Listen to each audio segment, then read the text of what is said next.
Good evening and welcome everybody. This is the third of our AgriLeader Labour Lifecycle webinars, and tonight we'll be focusing on managing people, how to get the most from your team. I'm Isaac van Heerden, one of the AgriLeader team here at AHDB. So first of all, just a couple of bits of housekeeping. All attendees will be muted.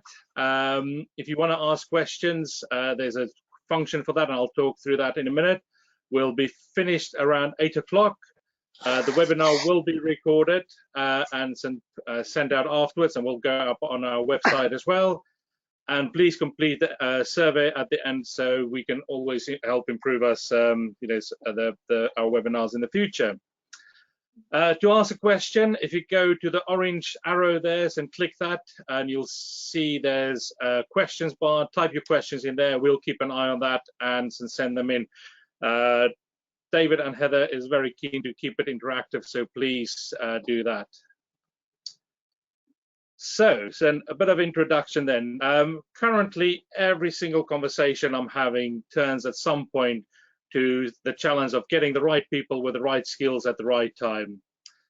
As part of helping ourselves in the industry to resolve that, we need to improve how we approach, how we employ people and how we manage people. Not only to keep the current workforce in the industry, but also attract people into the industry. For this, we all need to become the employer of choice, striving to be better at each area of that labour life cycle, recruiting people, onboarding people, managing people that we'll focus on tonight, but also developing and progressing people. That's why, and we as the AgriLeader team here have recently launched the Labour Lifecycle, which is just a range of resources, online information. There's listen, watch, read, do around all of those areas that I've highlighted, templates for you to use. So please do go and have a look and become better at employing people and become an employer of choice. The topic tonight, like I said, is managing people, and there's a lot to think about.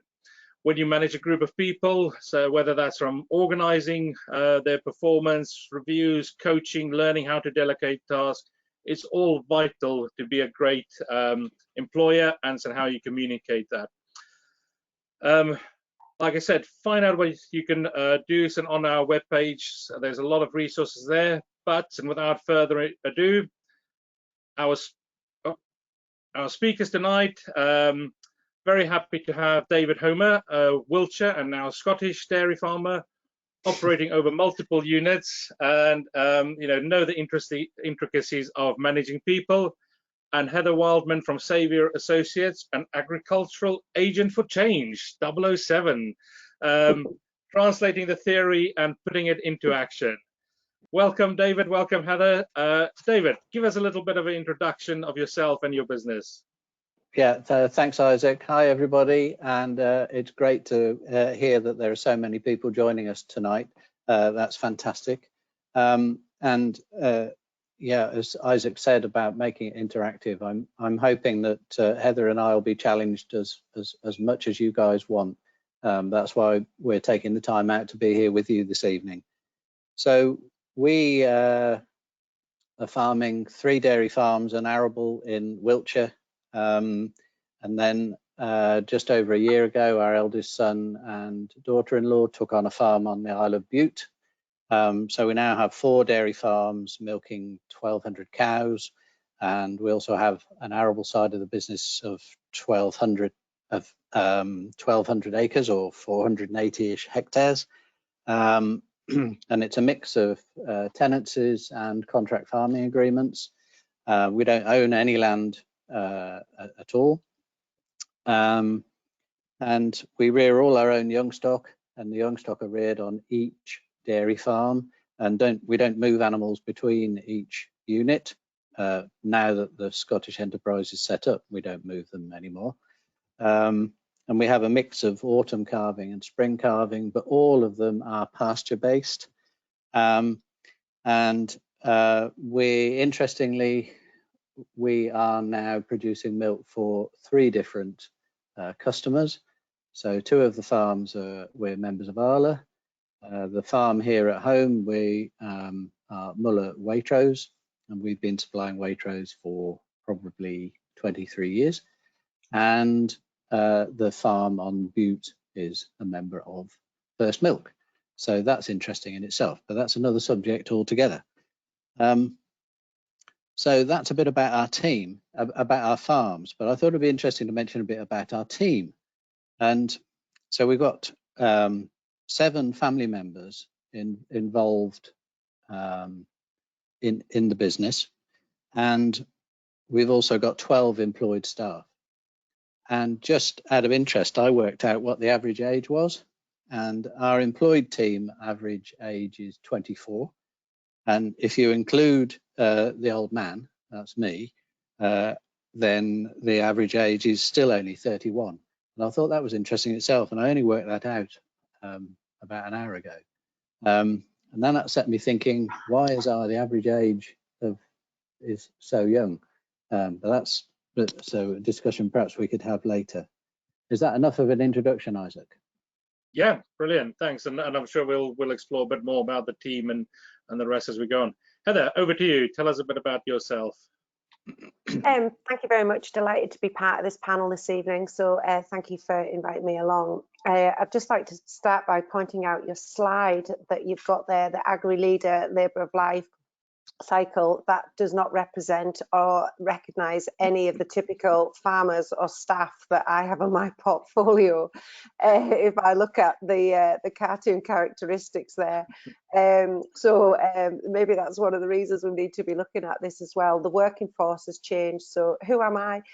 Cumbrian. Been working and living in Scotland now for over 20 odd years.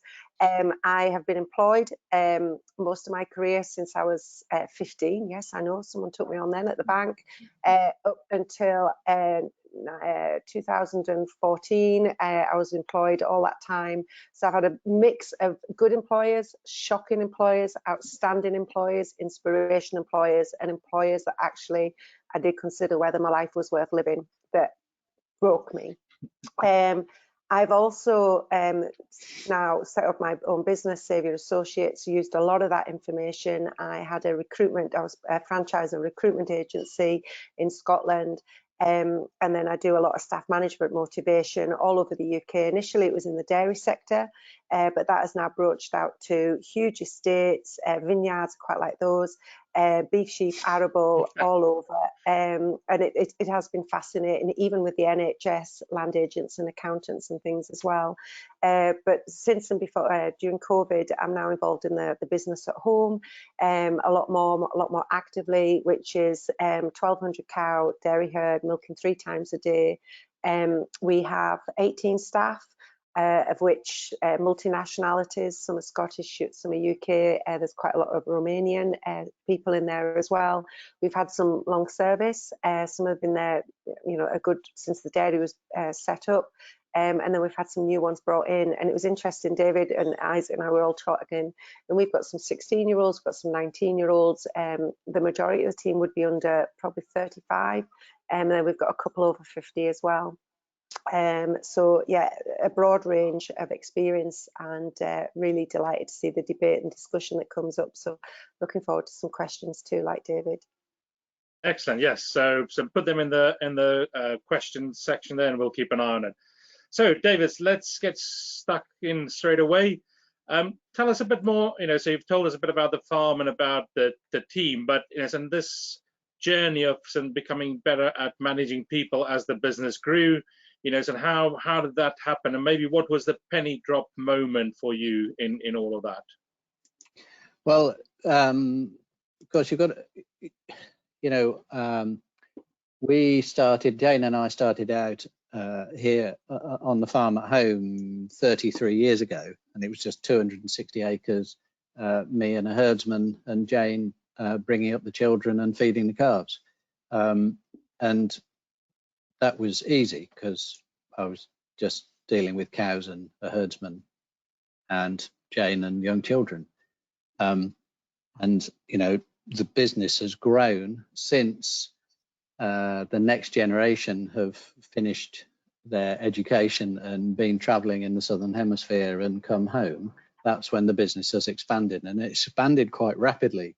So all of a sudden, my role changed from, I was no longer allowed to do any milking because I was told I was too slow and I mucked it all up.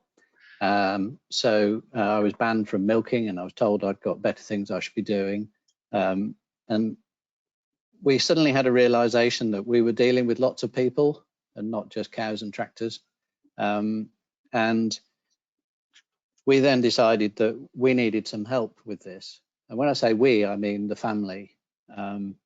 So from experience I'd had in the past of working off farm and having industry responsibilities, I had done some personality profiling elsewhere, and I thought it would be good for the family for a start to do that. So we approached Paul Harris from Real Success, and he came along and focused on the family to start with and profiled the family. And the members of the family that were most resistant to Paul coming at all and doing the personality profiling were the ones who had the biggest realization and the most to learn. I won't say who that was, but it has been fascinating. And we all learned quite a lot about each other with the encouragement of facilitation. And I would encourage farmers and managers who may be finding it hard work managing people. One of the things that I would do is don't be frightened of asking someone like Paul or Heather, someone, there's many people out there who will help. And even if Paul and Heather and their teams aren't able to help, they know people who can. And it's really important to draw on that resource to help us. And that has been the turning point for us, is getting that help from outside and accepting that as farmers, we can grow grass and we can drive tractors and we milk cows, but dealing with people is completely different. So we had to learn a whole new skill set. Now, I'd been off doing industry stuff, and I'd been used to dealing with people in other circumstances and been chairman of governors at school and non-exec director roles and all sorts of things. So I'd learned quite a lot. But we needed to bring it into the relevance of running our farm team. And that has been incredibly helpful and important to us. Now, I have to say that Paul has kind of done himself out of a job now, by the way, because he's taught us so much. We kind of don't use him as much, but we've got to be careful with that as well and think, oh, no, we know it all now. We don't need the outside help. But I think we need the continuous improvement, and we've always got more to learn. Excellent. Heather, what would you say is the building blocks of good people management? And I think some of those things will come back on, some on communication and stuff that David have talked. But what would you say is the building blocks of good people management? I will say it to any of my clients, or when I'm doing a workshop or anything, who's been your role model of an employer or a leader in your life, in your career? Who's been your best boss? Who's been your best teacher? Who's been your best inspiration? And whether it be, politician, doubtful, sportsman, or and then what are their qualities and traits? And it doesn't have to be difficult either. Sometimes the most simplest approaches are the best employers. And for me, it's someone that's got a real clarity of vision. When you go to work for someone, you want to work for a business, you want to know what is it about, why are we doing it, what's our purpose, what's our role. Consistency, firm, fair and consistent as well. I think sometimes as employees, we're worried now. Everyone keeps saying, oh, you can't get anyone. So I'm frightened of letting people go. And sometimes the best thing to do is let them go, because by keeping someone that doesn't fit in the system, that is unhappy or isn't doing the job to the right ability, can actually demotivate and learn. Good people actually leave. So it has actually been firm, fair and consistent. And if things aren't done right, maybe they're not fitting the system, maybe they're in the wrong role, maybe they need training, or maybe they just need to move on. I also think, how to be the employer's choice, look in the mirror You know, would you work for you? Are you, you know, are you bloody miserable? Are you grumpy? Are you, you know, is the chin always on the floor? Are you always moaning and groaning and negative and, you know, walking with the head down? You know, generally the most impressive employers are the ones that are positive, upbeat, you know, not always skipping and dancing, but, you know, that they smile, they look happy, they're enjoying it, they've got some enthusiasm. And the other thing to be a really good employer is to have time. We're all so busy, far too busy. But, you know, if when you're an employer, the most important thing you can do is have time for your staff and your people. As they plan 80% of your day, so you've got time for things to go wrong, time for people to be late, time for interruptions. Because a lot of staff say, oh, I wanted to say, but they were too busy, I couldn't stop because I know he's got this to do and that to do. And, you know, by you having that time, whether it be in the morning, at coffee time, at lunchtime, jumping on the tractor with them, go and put a side of cups on in the parlour, because a lot of farm staff, they're not very good at eye to eye. They don't like, I don't know what it is. They're often heads down and uncomfortable. So sometimes the nicest way to talk to some of your staff is to work alongside them, or in the cab or in the pickup and everything as well. So for me, firm, fair, consistent, have vision, clarity, communicate, but being a really good listener. Right, so let's talk a bit more about some communication. What are the, you know, different aspects of that? So David talked about some using Paul there with Vita profiling and things like that. But some what are the other, you know, some aspects of communication you would say is important? Well, understanding the different personalities and characters that we've got in our team, we've learned that you need to talk to different personalities in different ways. So some of them much prefer direct, you know, right, we need to have a chat because, and they'll take it on the chin and they like the directness. Now, that's not generally my style, so I'm told. My style is, you know, to say, hello, how are you? You know, how are things going? And my wife calls it prevarication. She's much more direct. And, you know, some you have to be much more empathetic and steady and lead up to what you're going to tackle or challenge or wanting to discuss. You have to lead up to. So there's different styles of communication with different characters and personalities, and that's something that's been quite a revelation to the family in particular, and it helps. It works. It helps us, and it helps our team. Heather, what would you say? No, I absolutely agree with that. I think when you're just a small unit and it's just one person band, or it's a couple, or you know, it's just a couple of you, you can just rock and roll and you know where you're going, and it's kind of telepathy. Everyone just works together. But when you start to multiply, or another family member comes in, or you're expanding and everything, telepathy doesn't work, and people don't just get it. So you actually have to open your mouth and say the words. I think a lot of times, a lot of, you know, busy people, business owners and managers, you're thinking all the time. You think, right, got to do this. You know, you go to bed, you think, well, we're going to do this the next day. Moving cattle is a wonderful thing, or stock, you know, moving sheep. You know, whoever's moving the sheep, they know they're going to be doing it. So they're thinking the gates, there, who's going to stand where. But, you know, when it goes to move the gates, they just assume everyone knows where they're standing, and then it all goes wrong, and there's a lot of hot air because the words weren't out, or we grunt as well. I don't know why in farming there's a unique language of grunting, but to actually say the words out loud, check that someone's heard them, ask them, so what does that mean to you? How do you feel about that? David's absolutely bang on. Some people, for me, I need to be shown, I need to be touch, feel, and to do. Other people want to know the why, the technical, the evidence, the detail, and also, you know, because you're the owner, you live and breathe it. You get the where, the why, the how, the consequences. Other people don't, and we forget. You know, we've got other things going on in our lives. We've maybe got something happening at home, something happening with our children, something happening with our parents. So you don't always necessarily take all the information in, or we get distracted. So sometimes we need a YouTube channel with that. So, you know, particular jobs that we maybe don't do very often, like changing dual tires or setting up a sprayer or a combine or something like that, or putting a wash on for the dairy and things. So I like having YouTube because, you know, there's a lot of dyslexia, memory things as well, having laminated sheets.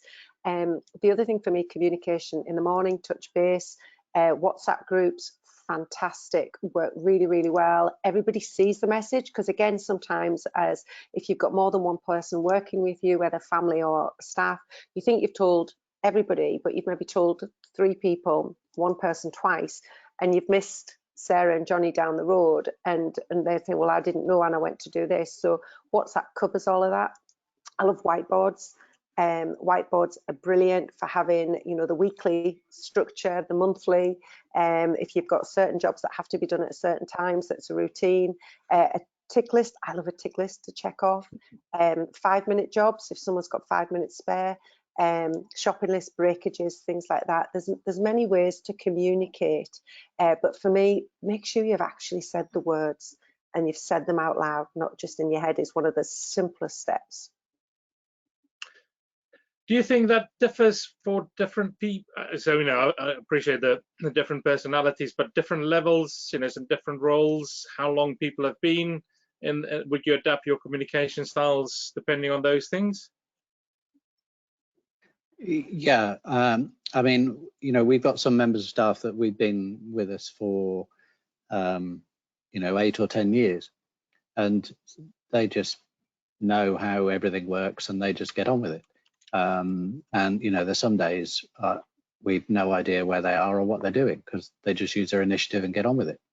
And then there are other members of staff who, how shall I put it, more hand-holding and much more regular, and they need one of us to see them nearly every day. And one of the problems we've had is the danger is that sometimes as the business has got bigger, I spend more and more and more time sat here at my desk, and I'm not out there seeing them.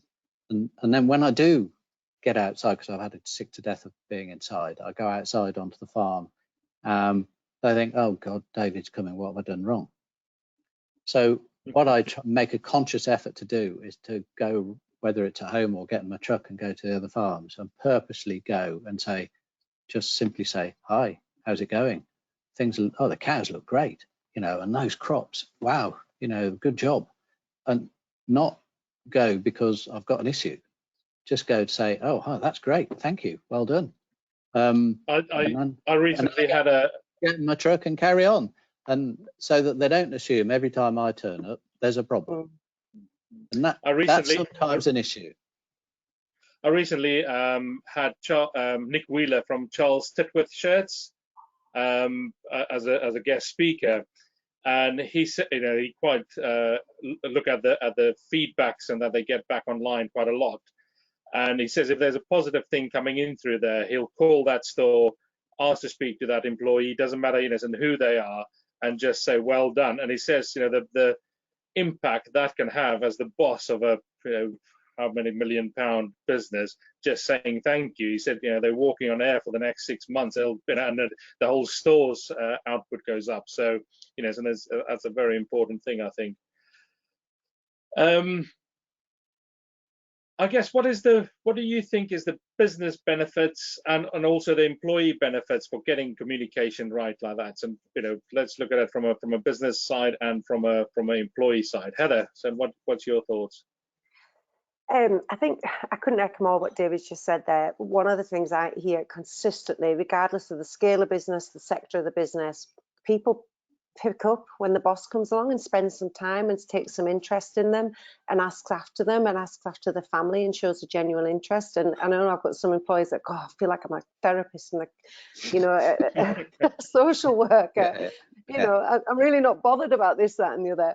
But it really means an awful lot to the staff member that the boss knows their name and knows about their school or the kids or the wife or their engagement or the car that they love or the rugby or football team.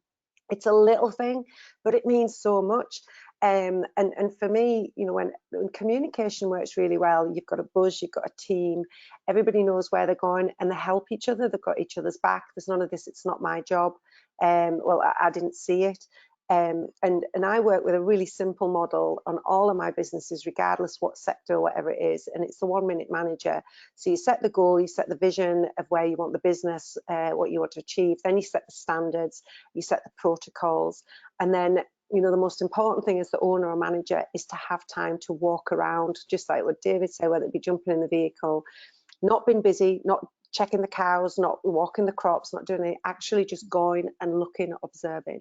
And when you do that, then you go and see the staff. And if you see something that's gone well, you praise it. And sometimes, I don't know what it is in agriculture, you know, it costs nothing, but it makes you feel $1 million when someone has genuinely said with real conviction at the right time, well done, what a bloody good job you did there, absolutely great.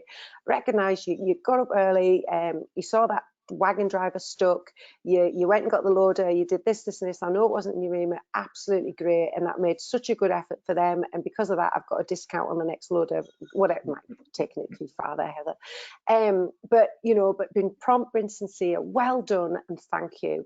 As staff, we don't get it enough. Certainly as family, we don't get it enough. I don't know what it is, you know, oh, we never say well done because they'll just feck it up down the line. Well, actually, the more you say it, it really does empower and grow people. But then likewise, if something isn't done to standard or it is poor performance, again, be prompt and sincere, don't put it off. A lot of people hate conflict. I don't know what it is. We've got these big businesses, we've got all these staff and everything, but actually we're terrified of conflict, of having that difficult conversation. And most people want to know if they're doing it wrong. Because I didn't know, I've always been doing it that way. I was shown that way, and oh, there's a better way of doing it, you know, and then retrain, supervise, check that you've actually given them all the right instructions. So many people now, oh God, you can drive a tractor, you can milk a cow, you can, you know, feed cattle, sheep, whatever, off you go.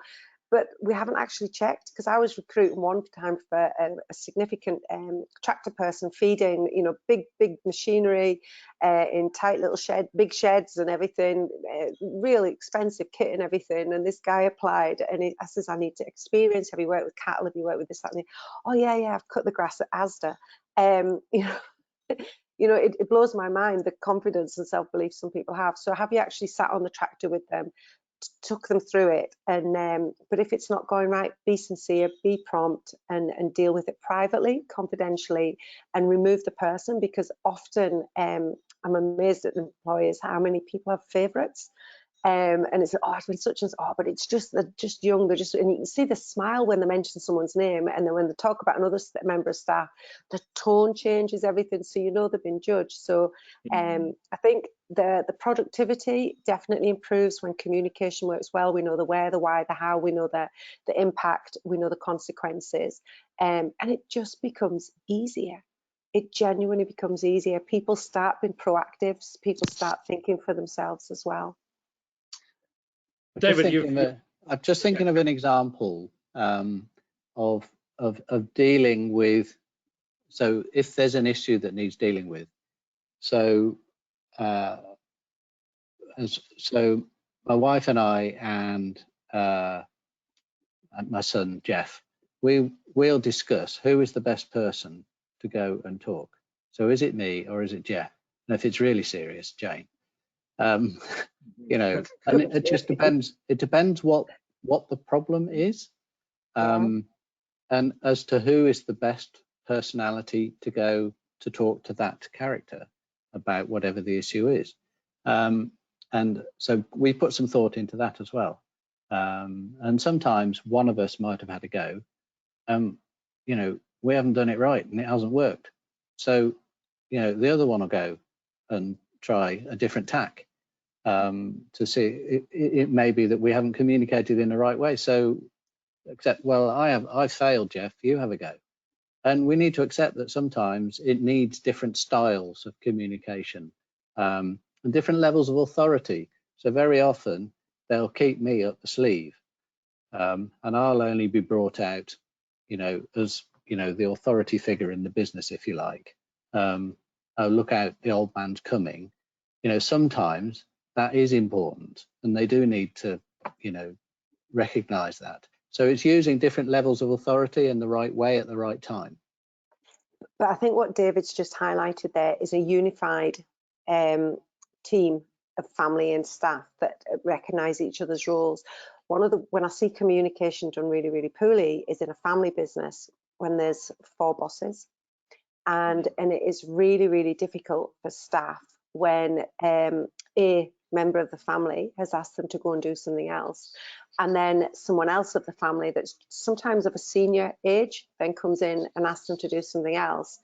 And but that wasn't the plan, that wasn't talked about in the morning, but just because they can, and it's actively hand grenaded the day, the work. It's compromised the member of staff because they're respectful of the generations, so it brings frustration in for the middle member of staff, or the the family, and then it's torn the member of staff. And sometimes they can play family members off each other because we go at the one we want to do the job more, or it's easier to please, or we like pleasing. So unity, if it's in a family or if there's a multi-tier operational business, that we don't underpin or go underneath, is really, really important. Backing up your manager, backing up your family member, and not undermining, because it's so destructive, so negative, and it's demoralising. No, we have very clear lines of roles and responsibilities, which is brilliant, and that's very clear. So operational stuff, day-to-day stuff, I stay well out of the way. We'll get back on sort of more positive areas in a minute, but just to round off this bit. So we've talked a bit about when it's just improving performance and that. What if it's a proper misconduct, some bullying or willful damage or things like that? So how would you advise? What would your advice be to approach that? Who do you want to start on that, me or Heather? Let's go, Heather, with you. So certain things are instant dismissal, aggression, violence, abuse of animals, hitting and shouting, violence, drink, drugs can be instant dismissal, and depending, accidents happen. So I think also, was it a training, was it a misunderstanding? So it could be a word, disciplinary, just have a word, retrain. It really depends on the situation, but be prompt, get on it straight away, don't leave it, don't think it will go away. Because again, if there are other members of staff there, it doesn't sit well with them, they feel uncomfortable about it. But check out if you've got an employment handbook, and on that, on the job description, and on your contract, just follow the disciplinary, it's straightforward. Take them aside, have a word, retrain if it's really and then verbal, written, and then leave. But don't David? put it off, deal with it quickly. Yeah, well, the worst points for any dismissal, if you like, we've got them itemized in a contract of employment. Yeah. So the first point, we have contracts of employment for all our employees. Hello, that is a requirement. I'm amazed how many farm employees don't have contract of employment. And so it's clearly in the contract of employment, and it's also, it's made very clear as part of. So when we have a new member of staff, I do the induction and go through health and safety stuff and do's and don'ts and how we work and so on. I mean, we cover a lot of it, part of the recruitment process, but within their first couple of days of being on the farm, I go through all of that. And I tell them that ultimately the buck stops with me, and I'm responsible for health and safety, and make it clear that we take it seriously, and we've got this big book, big file, and I frighten them to death with the big file, and they think, oh my God, and then I just go through the basics as part of the induction. But it's important that they understand where the boundaries are and what we will find, what we think will be unacceptable. And you need to make that clear day one, right at the beginning. It's no use doing it and they've started some bad habits and it's 3 weeks or a month down the line. We need to do that right up front so everyone knows clearly what your boundaries are within your team. Yeah, coming in late, misuse of your mobile phone. You know, these are all key things. And it's funny, when I go and do a staff review or a staff audit, one of the key things is, have you got job descriptions, have you got employment contracts, have you got farm health and safety, have you got a handbook and things? Very, very few of them have. And, you know, there is a lot of support online that's available. But, you know, it is really like important. The life cycle. Exactly. There's some stuff here on site. Go to the website and use it, because it is really great templates and everything. But, you know, don't put it off. You know, someone like me, that's what I go and do. I'll do it for you. There's other, you know, people as well. A lot of your NFU, you know, there's so many bank accounts that'll actually do it for you as well, depending who you're banking with. There's a lot of help. Don't put it off. It's too important, and it's actually a legal obligation, and it's for professionalism. Right, let's move on to, you know, more on a positive stance and a proactive stance. I think it was Heather, you mentioned about appraisals and performance reviews and things like that. What should the balance be between, you know, formal and informal communications? David, what do you do on your farm, and how often would you have appraisals, performance reviews, those kind of things, and what's the balance? So we do sort of formal annual reviews, and so each employee is given the opportunity to fill out a form that we give them a couple of days before their review, and they write down their thoughts, we write down our thoughts, and then we'll come together and compare the notes as to what they've written and what we've written. And it's amazing how often it's the same, which is quite encouraging. And sometimes there might be things that we've missed where they were wishing they could have this training and we hadn't picked up on that. So and that's why it's important to have that formal one-to-one chat. And we also try and make it so there isn't 3 family members and 1 employee, because that's unfair. So, you know, and it isn't necessarily, and we'll think about who needs to do the review. So most of the time it's my son, not me. But if it's a more senior member of staff, it might be me as well. So we think about that. But annual formal review, and then sometimes if there's a change in role or something has changed in the business, then we'll sit down with them and have an informal chat. And, well, you know, your role's changed. Are you happy with that? Are you okay with that? You know, is there anything else? Do you need more support? Do you need more training? You know, have we got it wrong? Are you okay with it? And that's, you know, the less formal approach. So we do both. Are there your thoughts on that? So would people, you know, review it more often? I've got a mix of clients, and some of them are brilliant, like David.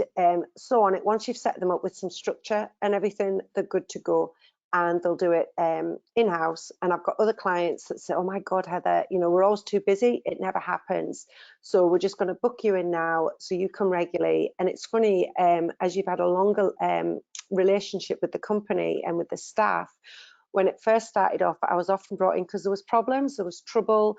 It was putting some structure in place, helping them, put some guidance, some training, and some different support in. But then as you've been with the business 4, 5, 6 years, it's funny, it tends to be more personal, mental, physical, a little bit of coaching and support. And I've had some, you know, it's often, it's interesting you said your son does it, David. For many, it's the wife that tends to have the more opening ear, because she can see there's a heads down a little bit, pick somebody up.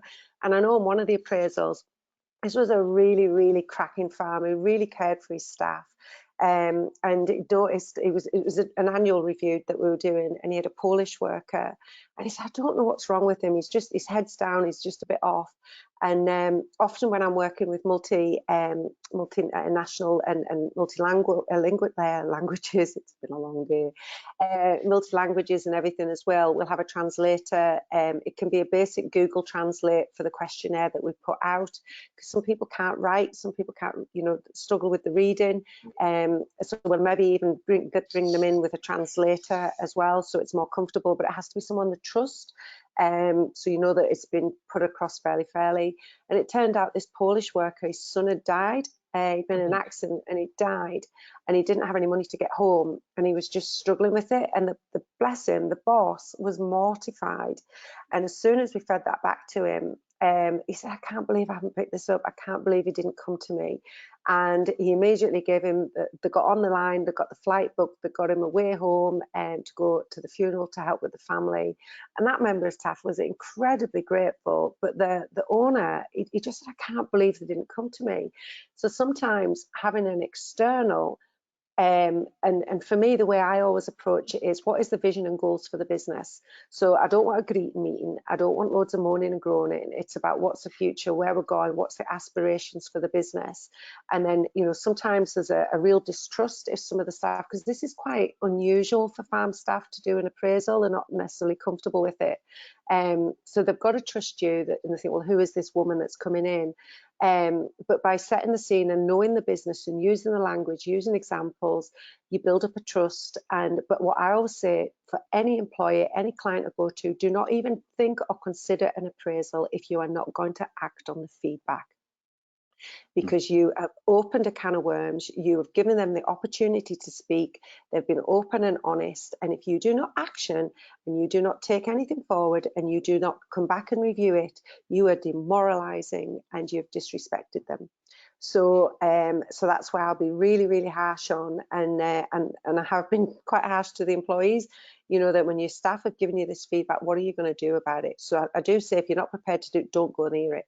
So, you know, I think they're great when they're done right and they're reiterated. And I've got some businesses that will do them 6 monthly, and others, they say they're going to be annually, but it can be triannually by the time they get around, because time does disappear. But I think they can be really effective, and you bob on there, David, with training. It's a good way to reiterate if legislation's changed. One thing I really bugbear of mine is when I go on a farm or I see some of my farm staff later on and they're on the quad bike with no helmet. You know, health and safety, training, first aid, all these sort of things are real issues to get them put in, but you must make sure you then do it, review it. How does that tie in with team meetings and you know, since you'll have individual goals, but how do you make that a collective goal for the whole team? How do you manage that, and so it you know, really everybody pulls together and you know, for the greater good of the business? David, let's go with you first on that one. Well, we have team meetings, regular team meetings, and very often, most of the time, we will have a nutritionist or a vet, and we use our vet not just as a clinician. We use our vet as a consultant, and he's very actively involved. So when he's here working with the cows, he's also listening and watching the people as well as the cows. And he sometimes picks up things from our team that we don't and feeds back to us, and that's great. And part of his role is to work with the team. So he clearly knows what our aspirations and what our targets and goals are, and then he helps the team implement them with us. And we're just very, very lucky having a really good vet who's happy to work with us in that role, not just as a pure clinician. And he's very good at dealing with the people as well as dealing with cows, which I don't mean to be critical of vets, but that's sometimes not the case. Sometimes they're better with animals than people. Anyway, but that they're human, same as all the rest of us. Same as farmers. Yeah, exactly. And I just want to go back to one point that Heather made reference that females are sometimes better at picking up things with members of the team than males. And I would agree with that, because our daughters-in-law and our daughter are very good at spotting things and feeding them back to us, or sometimes not feeding them back to us, just dealing with it. And it's important to recognize that. It goes back to this whole thing: recognize your different strengths and weaknesses in your family and your team. Yeah, when it comes to communication, you know, for me, there's a little bit also about why are people working for you? And there's some people that just want a job to do. They want Groundhog Day. They don't want responsibility. There's a lot of that now. Don't want responsibility, cutting down hours, dropping down maybe a grade, just to get the salary and get home. Other people are there because the work is work. It's their personality, it's their identity, it's exactly who they are. It's they haven't maybe got a very nice lifestyle at home, so they come to work to have that harmony. And that's something that farming is so unique. You know, the culture, the history, the family, the caring, the food, and everything else in the cycles. I think and it's physical. You know, it actually is becoming, you know, a workout. Joe Wicks, we should put it on, come to the farm for the day and get 25,000 calories just milking cows, or steps, whatever. And so why are people working for you? So I think you need to know your motivator. And how do people want to be staffed? I think staff meetings, for the sake of staff meetings, so cheese you off. They're just a waste of time. So be to the point, be short, be specific, and you know, make it feel good. That there's a purpose, there's a fun bit at the end of it. You know, don't be funny if you're not naturally funny. But you know, someone that can, you know, someone, you know, having a bit of joke and a bit of banter. I've got some farms, and I don't know why, it was majority in Wales when I did quite a bit of work with farm staff down there. A lot of them, they were all after the morning milking, they all came into the kitchen for a big farmhouse breakfast, and some just had toast. And for the farmer's wife, particularly in this one, this was so important. Just what I was saying to do, you know, she could tell if there was a head was down, something just wasn't right, someone was quiet. Personally, that would be my idea of hell, of having everybody in the kitchen every day. But another lot of them, they would actually have, there's somewhere on the farm that there's a kettle, there's some tea, there's some coffee, there's a fridge. Because it's that point of sitting down. And often, you know, people have lost the art of looking after themselves. You know, it shocks me how many people don't eat anything in the morning. They live on Red Bull, that bloody monster deep stuff. You know, it's not great, and it does affect the mood. And hungry is a real thing. So likewise, if you are harvest time, silage time, or calving, and people are just doing an extra stint, it's going to rain, we're going to do that. Can you just put another couple of hours in and we'll be done? You know, we don't know when they last ate. It affects with diabetes, all the other things. So having some food, and I think that's a great way of taking people, whether it be a cake, whether it be some bacon rolls, whether it be, you know, a pie and a pint, fish and chips, whatever. It really makes the time to just stop, sit down and have a chat. And you know, some of my farms now on a Friday, they have a cake and a cup of tea, and they just have a bit of a banter and a bit of chat, and you know, who's the star of the week and who's the dick of the week, and you know, it can make a bit of fun. Other people that go at the pub, if there's a pub nearby, and go darts. So there's many ways to keep that communication going. And for me, we do staff barbecues, and we're overdue, and I've been chasing up one, but we've got a few staff that's away on holiday, so we're waiting till they come back. But it's a time that they bring their wives, they bring their children. We had Romanian dancing the other night, and it was brilliant. It was really good fun. That was in the summer. So God knows, we've got a table tennis room, and we get the barbecue out, and there's a few beers, and it's a really nice way of bringing the friends and family in as well, and a bit of community. There's a great question that's come in, so I'm just going to ask that quickly. What advice would you give for managing people who have more expertise, knowledge, specialism than your own? So, we talked a bit about delegation earlier. So let's tie in delegation, trust, ownership. You know, so let's, David, how you talked about delegation earlier? Was it in the green room or here? So, and how somebody that you know is better at it than you. Harness it. Let them go. Fantastic. I love it. I just no problem at all with that. I love watching people with better skills than me, who are better at something, and watching them blossom and grow and develop, and use that positivity, use that skill set. Please, I don't feel threatened at all by that. Lots of people are far better at lots of things than me. That is for sure. I think it was a Steve Jobs quote about, surround yourself with people or employ people that are better at doing the job. Why would you employ anybody? So yeah, if you've got that chance, I would definitely agree with that. Yeah, I couldn't agree more. Lift people up. Our job is to grow, nurture, and encourage and lift people up. And if people leave, that's not always a failure. The fact that they've outgrown, because there isn't always room for promotion. There isn't always room to expand within your role. There maybe always is going to be a cap.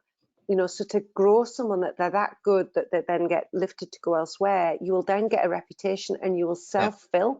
Because you're seen as someone that grows and encourages and learns. So people will want to come. Hey, Mr., hey, Mrs., can I come and work for you? I've heard such and such worked here and had a great time.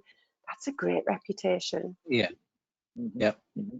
No, we don't always get it right as with recruitment, and the candidates applying don't always get it right either.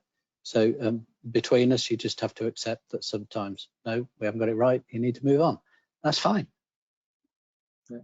And on other bit of the whole issue around motivating staff and rewarding people, people quite often say, they don't leave the farm, they leave the farmer.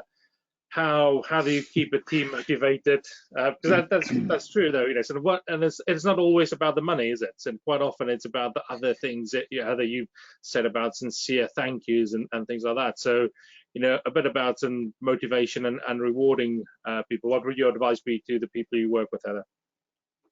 I don't like bonuses, if I'm honest. I'm a bit wary of bonuses. I think sometimes they can be a great motivator if someone is buying a house or just getting a car and they're there to do hours, but there's maybe a different way of looking at the structure, because sometimes you can not get a bonus and it wasn't your fault. So I'm a bit nervous of that. So to motivate people, often it's a case of nice kit, nice clothing, branded, so you feel part of it. For a lot of places, it's having a changing room. Because farms, depending on what farming you do, whether it's pigs, poultry, dairy, it can be quite smelly. And a lot of people now living in townhouses, they maybe haven't got a garage or anything to leave it. The last thing you want is all that going into your house. So, and some people are doing multiple jobs, so they can be going on to do something else. So somewhere that there's a shower, there's a changing room, there's a drying room with a washing machine and everything, so you can go and get changed and leave. That can be a big motivator. For other ones, a canteen. Really good food and cake and everything in the canteen. Just training. I know for a lot of my foreign workers, they want to upskill. They want certificates. They want to be progressed. They want to learn more. So that's a big part of things. And David's right. We're really lucky. We've got a wonderful AHDB knowledge manager in Scotland who's been doing some great training and everything. And I know our staff love going, getting a day off farm, going with the manager, meeting other people, learning other folk. We've got a great vet, foot trimmer, has also been doing a bit of training and things as well. So, but it's knowing what your staff, what motivates them. For some, what really motivates them is shorter hours.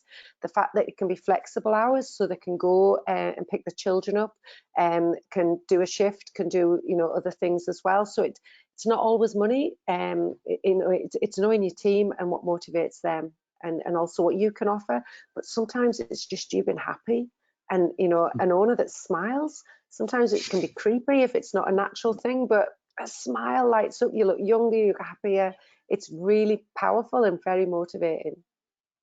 I've had another question here from Joe, similar to the question about some people that are better to you, but if you have an older, so the majority of the people you have to manage is older than you, because that could be quite intimidating sometimes. David, what's your thoughts on that with your very young things? And so for Jeff or Chris, if they had to manage some older people, what would their approach be?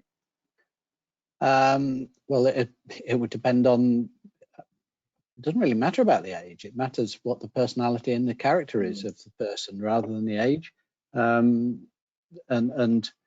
I think that's more important. And you just have to be more sensitive to slightly different things with people as they mature. And I think I would hope that the rest of the family would be aware of that.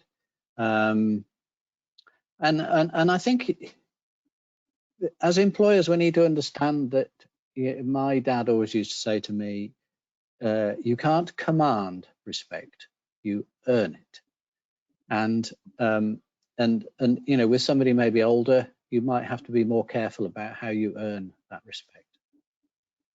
I think when I've seen it done really well, it's when a younger, whether it be a member of the family that's come back into the business and there's been some mature, experienced existing staff there, or whether it be, you know, someone new that's come in that's going to go, is start at the bottom and show that you understand and are willing to do all of the jobs.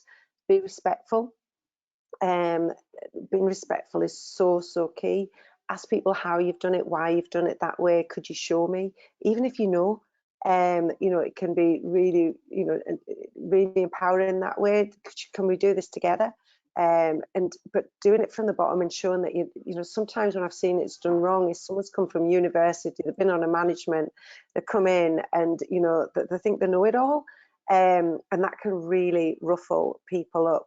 And whether that be a family member coming in or whether it be a member of staff. So I think being willing to say, look, I'm going to start from the bottom and move my way up and come with me on it and prove yourself. You're absolutely right to prove yourself. And on delegation, when is the right time to decide somebody's right for delegation? How do you go about that, so that other staff don't feel they are overlooked? And how would you go through that process? Because that could be hugely motivational if it's done right. Heather, quick question from you. We're not far from finishing, so quick. It's difficult if there's a couple of people within an organisation, so therefore you'd put an application out and get them to apply and interview them so that you could see it was a fair step over another one and give the other one reasons. For me, cash is really important: knowledge, attitude, skills and habits. So have they got the knowledge? Have got the right attitude? Have you given them the right skills? And they're repeatedly behaving in the right habits that you trust them going forward. And one of the best way to delegate is to die, to have an accident, or to go on holiday, and people learn very quickly that way. It might be done differently, but it does get done. People are not indispensable. So unfortunately, some people learn the hard way. So the sooner you delegate, let them learn, praise when they've done it right. And if they haven't done it right and it hasn't gone wrong, train them. And have you actually given them all the information so they could succeed? David. Yeah, it's about, delegation is part of giving people opportunity. So you kind of might lead up to it. So you test them with responses and see how they get on. And you might be chatting about something and you might have an idea and you want to approach them. But you need to do it in a way sometimes, if you're wanting to initiate change, talk and then end up the conversation with it actually being their idea. Mm-hmm. And then you've got this auto kind of delegation. And oh, that's a great idea. Yeah, give it a go. See how you get on. Some people are terrified of delegation as well. And we had a member of staff that we knew had the ability to be an under manager. But when we put him in that position, he just didn't like it and took it. He says, no, I'm not happy with that way. But we left it a year and he's actually more than under managing now, but we haven't given him that title. And, and he's loving it. He's flourished. His team's respectful, because sometimes titles can be empowering and can separate. It's a funny thing, but he's had more training, he's had more support, and he's now got it. It's the right time for him, and he's absolutely flourishing in it. It's lovely to see. I think it's harder to manage the opposite. It's harder to manage people who think they're better than they actually are. Yeah, I think that's very true. Right, and I think we could have gone on for another hour, which isn't a surprise with Heather here. But so just to finish off, a couple of take-home messages. What is your one or two top tips for the people listening in on how to manage people, and maybe some of that's in how do we encourage more people to invest time into their people. So your top tips, your top 2 tips for managing people. Look in the mirror. We do work for you. How do you speak to people? How do people react? Vision. What is your vision? What is clarity? Communicate. Have a structured communication, the right tone, the right level of information for the right people, whether it be senior, lower, or whatever. But vision, communication, clarity, be firm, fair. And how do we encourage more farmers to invest more time in their people? I think probably, can you afford to lose them? By the time you think of it really annoys me that people don't invest time in the staff, but they moan when they leave and everything. So, David, like induction, meetings, listen, don't be a busy fool. Actually, plan to do less, but do it better, do it calmer, and do it more structured. It doesn't have to be a crazy, mad, spinning, stressful world.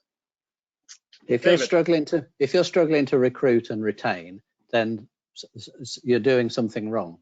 So get someone in to come and help you find out what it is that you're doing wrong and learn from that and improve. We've always got, as employers, got things to learn and improve on. So accept that it may be you the reason for the problem with recruiting and retaining. Just get over it and accept that, because that can be an issue with employers, not just farmers. Sometimes you're just rubbish at recruiting and retaining. Ask why. Excellent. Thank you very much to both of you. It's been a real blast giving your insights and experiences.